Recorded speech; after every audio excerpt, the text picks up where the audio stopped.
आज की daily brief के एपिसोड में मैं आपके लिए दो बड़ी स्टोरीज लाया हूं। सबसे पहले मैं बात करूंगा हमारे लेटेस्ट इन्फ्लेशन डेटा के बारे में। फिर हम डिस्कस करेंगे बढ़ते गोल्ड प्राइसेस को। Welcome to the daily brief, जहां हम मार्केट्स की सबसे बड़ी स्टोरीज और ट्रेंड्स को सिंप्लीफाई करते हैं। मैं हूं आपका होस्ट रोहित अग्रवाला। आज है मंडे 17 फरवरी। आप हमें स्पॉटिफाई, एप्पल पॉडकास्ट या किसी भी और प्लेटफॉर्म पर सुन सकते हैं। सब लिंक्स आपको डिस्क्रिप्शन में मिल जाएंगे। तो चलते हैं हमारी पहली स्टोरी पर। भारत सरकार ने जनवरी का इन्फ्लेशन डेटा रिलीज किया है और इस बार थोड़ी अच्छी खबर है। इंडिया का हेडलाइन सीपीआई इन्फ्लेशन 4.3% तक गिर गया है, जो दिसंबर 2024 में 5.2% था। ये पिछले 5 महीने का लोएस्ट लेवल है। ये नंबर एनालिस्ट के एस्टिमेट से भी थोड़ा कम आया है, जो दिखाता है कि प्राइस प्रेशर्स उम्मीद से ज्यादा कम हुए हैं। लेकिन इन्फ्लेशन एक कॉम्प्लेक्स चीज है। एक सिंगल नंबर आपको बस ऊपर ऊपर से एक आइडिया दे सकता है कि प्राइसेस कैसे मूव कर रहे हैं, पर इसके अंदर और भी बहुत कुछ छुपा होता है। आज हम 5 बड़े ट्रेंड्स डिस्कस करेंगे जो जनवरी के इन्फ्लेशन फिगर्स के पीछे छुपी कहानी बताते हैं। सबसे पहले हमें यह दिखता है कि आरबीआई का डिसीजन सही निकला। इस महीने का आरबीआई पॉलिसी मीटिंग एक ट्रिकी सिचुएशन में था। एक तरफ जीडीपी ग्रोथ स्लो हो रहा था और कंजम्पशन भी गिर रहा था। दूसरी तरफ दिसंबर के 5.2% इन्फ्लेशन रेट को देखते हुए आरबीआई के लिए बड़ा रेट कट जस्टिफाई करना मुश्किल था। आरबीआई ने सिर्फ 25 बेसिस पॉइंट्स का रेपो रेट कट किया और उनका यह भरोसा था कि फूड इन्फ्लेशन नीचे आएगा। अब जनवरी का इन्फ्लेशन 4.3% पर आया है, तो आरबीआई के लिए यह कंफर्मेशन है कि उनका डिसीजन सही था। इसके साथ ही यह भी दिख रहा है कि रेट कट और पहले हो सकता था, क्योंकि जैसे इन्फ्लेशन नीचे आया वैसे ही इंडस्ट्रियल ग्रोथ भी स्लो हो गया। दूसरा ट्रेंड ये दिखने मिल रहा है कि फूड इन्फ्लेशन स्लो हो रहा है। जनवरी में इन्फ्लेशन इतना शार्पली इसीलिए गिरा क्योंकि फूड और बेवरेज प्राइसेस नीचे आए हैं। इंडिया की सीपीआई बास्केट का आधा हिस्सा फूड एंड बेवरेजेस होता है, तो इनका प्राइस मूवमेंट इन्फ्लेशन को काफी असर कर सकता है। जनवरी में ये 8.4% से गिरकर 6% पर आ गया, जो कि पिछले 5 महीने का लोएस्ट लेवल है। अगर फूड सेगमेंट में और डीपली देखें तो ये ट्रेंड्स दिखते हैं। वेजिटेबल्स में सबसे बड़ा ड्रॉप आया। वेजिटेबल इन्फ्लेशन 26.6% से गिरकर 11.3% तक आ गया, जो विंटर में अच्छे हार्वेस्ट का रिजल्ट है। फरवरी के इनिशियल इंडिकेटर्स भी दिखाते हैं कि और प्राइस सॉफ्टनिंग हो सकती है। सीरियल और पल्सेस का इन्फ्लेशन मल्टी ईयर लो पर आ गया है, बेहतर सोइंग और रेजोवायर्स में एनफ पानी होने की वजह से। एग्स में पिछले 2 साल में सबसे स्लो प्राइस इंक्रीज देखा गया है, जो कि बेटर सप्लाई और सीजनल डिमांड शिफ्ट्स की वजह से है। एडिबल ऑयल्स में एक कंसर्न है। एडिबल ऑयल प्राइस 15.6% तक चढ़ गए। इंडिया में ऑयल सीड्स की सोइंग 1.8% गिर गई है और इंपोर्ट ड्यूटी हाइक से भी कॉस्ट बढ़ रहा है। तो फूड इन्फ्लेशन में एक पॉजिटिव ट्रेंड है, लेकिन एडिबल ऑयल्स एक मेजर कंसर्न बन सकता है। अब हम बात करते हैं कोर इन्फ्लेशन और इंपोर्ट के इम्पैक्ट के बारे में। फूड और फ्यूल को हटा दिया जाए तो कोर इन्फ्लेशन 3.7% पर स्टेबल है। ये नंबर पिछले 1 साल से इसी रेंज में है, लेकिन ऐसा नहीं लगता कि ये नीचे आएगा, क्योंकि अभी भी कुछ एक्सटर्नल रिस्क्स बने हुए हैं। ग्लोबल कमोडिटी प्राइसेस गिर रहे हैं। पिछले साल तक कमोडिटी प्राइसेस नीचे जा रहे थे, जो इंडिया के लिए इन्फ्लेशन को कंट्रोल में रख रहे थे। अब ये ट्रेंड वापस रिवर्स हो सकता है। रुपी भी पिछले 6 महीने में 4% गिर चुका है, जो इंपोर्टेड इन्फ्लेशन बढ़ा रहा है। जनवरी में इंपोर्टेड इन्फ्लेशन 23 मंथ हाई तक पहुंच गया था। अगर ग्लोबल ट्रेड टेंशन्स और बढ़े तो ये और खराब हो सकते हैं। अब चलिए अर्बन वर्सेस रूरल इन्फ्लेशन पर फोकस करते हैं। हमने पिछले कुछ टाइम से देखा है कि अर्बन कंजम्पशन वीक हो रहा है, जबकि रूरल इंडिया थोड़ा स्टेबल है। ये ट्रेंड इन्फ्लेशन डेटा में भी दिख रहा है। जनवरी में अर्बन सीपीआई गिरकर 3.87% तक आया, जबकि रूरल सीपीआई 4.64% था। जनरली सिटीज में प्राइसेस पहले एडजस्ट होते हैं, रूरल एरियाज में इंपैक्ट धीरे आता है। लेकिन फिलहाल जो डिफरेंस दिख रहा है वो अर्बन डिमांड स्लोडाउन का सिग्नल दे रहा है। आखिर में हम इन्फ्लेशन और इंडस्ट्रियल ग्रोथ के कनेक्शन को डिस्कस करते हैं। अगर प्राइस ग्रोथ स्लो हो रहा है तो इसका एक रीजन हो सकता है कि डिमांड भी वीक हो गया है। इंडिया का इंडेक्स ऑफ इंडस्ट्रियल प्रोडक्शन या आईआईपी ग्रोथ 5% से गिरकर 3.2% हो गया है। ये डायरेक्टली मैन्युफैक्चरिंग स्लोडाउन से जुड़ा है। यहां तक कि इंडिया के 1/4 मैन्युफैक्चरिंग सेक्टर ने दिसंबर में कॉन्ट्रैक्शन देखा।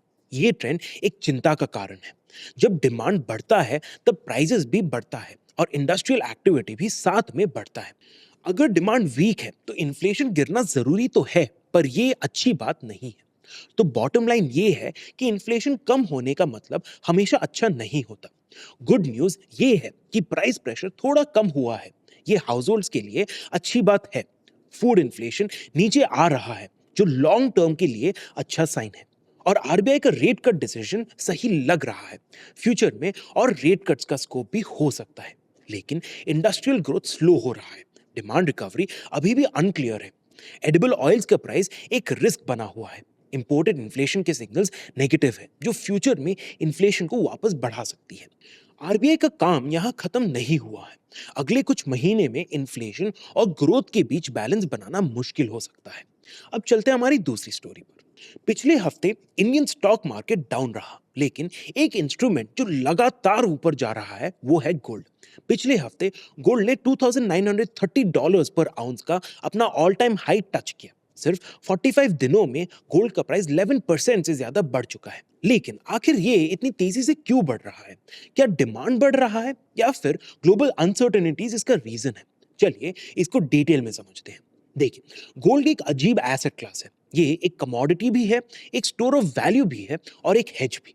यहां तक कि गोल्ड का प्राइस मूवमेंट कभी-कभी बिटकॉइन के प्राइस मूवमेंट्स की तरह अनप्रेडिक्टेबल होता है।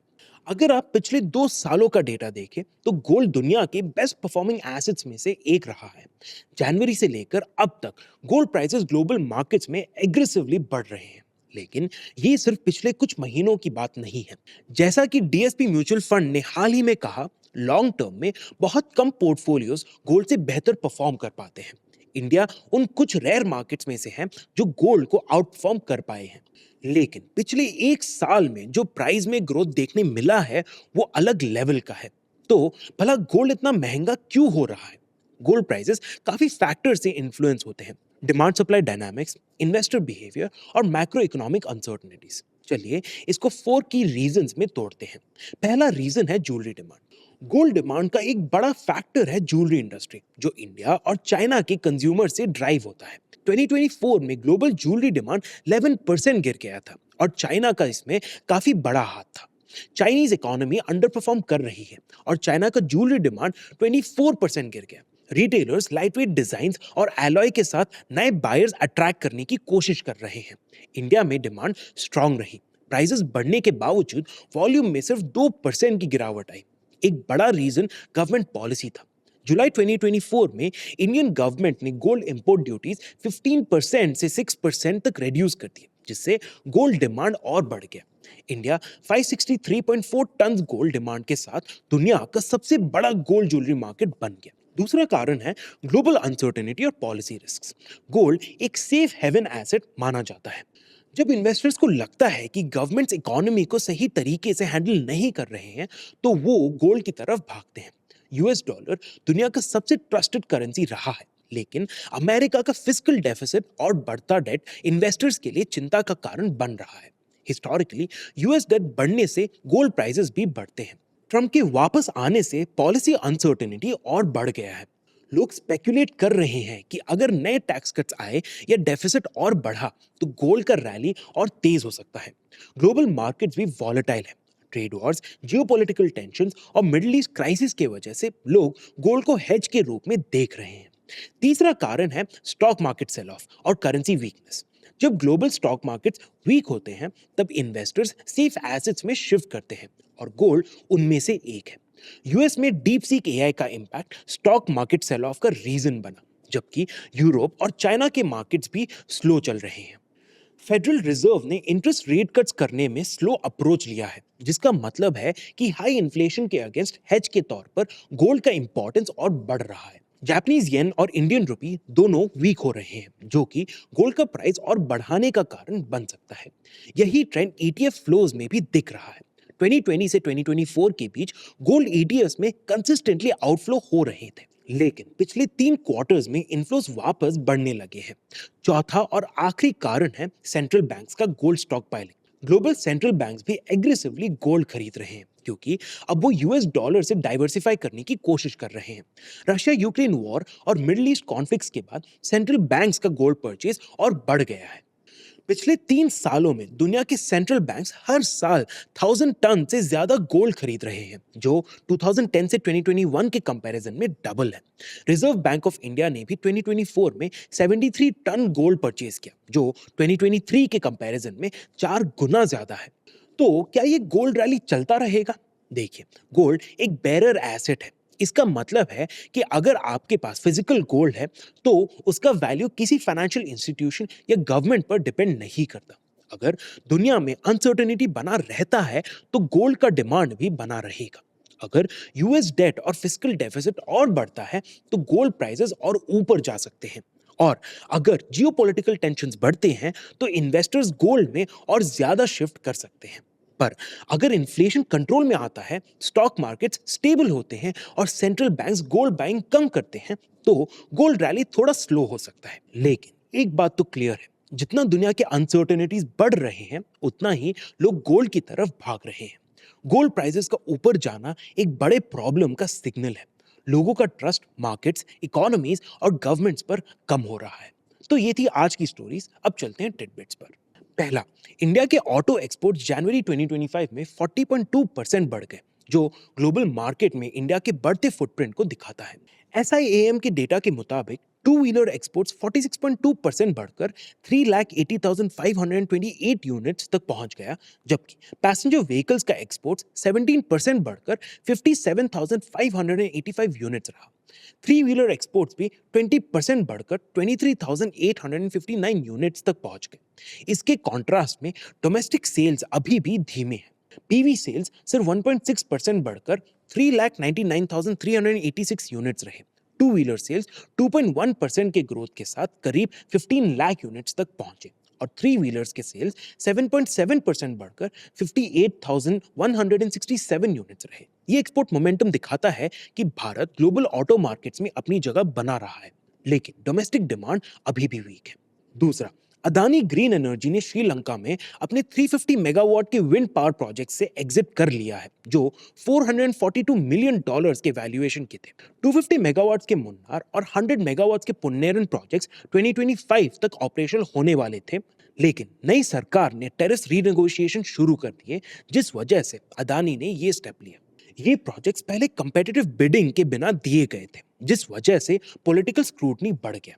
अदानी का ये एग्जिट श्रीलंका की रिन्यूएबल एनर्जी एक्सपेंशन को डिले करेगा, क्योंकि ये प्रोजेक्ट्स उनके ट्रांजिशन स्ट्रैटेजी के लिए क्रूशियल थे। फाइनली, इंडिया के फिनिश स्टील इंपोर्ट्स अप्रैल से जनवरी में 20.3% बढ़कर 8.3 मिलियन टन तक पहुंच गए, जिस वजह से भारत नेट इंपोर्टर बन गया है। सबसे बड़ी वजह चाइना से बढ़ रहे सस्ते स्टील इंपोर्ट्स है, जिस वजह से एक्सपोर्ट्स 29% गिरकर 7 साल के लोएस्ट लेवल 4 मिलियन टन तक गिर गए। वहीं डोमेस्टिक कंजम्पशन 124.8 मिलियन टन का रिकॉर्ड हाई तक पहुंच गया, लेकिन चीप इंपोर्ट्स का प्रेशर की वजह से इंडस्ट्री स्ट्रेस में है। क्रूड स्टील प्रोडक्शन 4.5% बढ़कर 124.9 मिलियन टन हो गया, लेकिन इसके बावजूद हॉट रोल्ड कॉइल या HRC प्राइसेस सितंबर से दिसंबर के बीच 15% गिर गए। स्टील मेकर्स अब प्रेशर में हैं और गवर्नमेंट अगले 6 महीने से 1 साल के अंदर 15 to 25% सेफगार्ड ड्यूटी इंपोज करने का प्लान कर रहा है, ताकि इंपोर्ट्स को कंट्रोल किया जा सके और डोमेस्टिक इंडस्ट्री को सपोर्ट दिया जा सके। तो ये थी आज की बड़ी स्टोरीज। मैं हूं रोहित अग्रवाला और ये था the daily brief. Like, share और सब्सक्राइब करना ना भूलें। मिलता हूं मैं आपसे अगले एपिसोड में।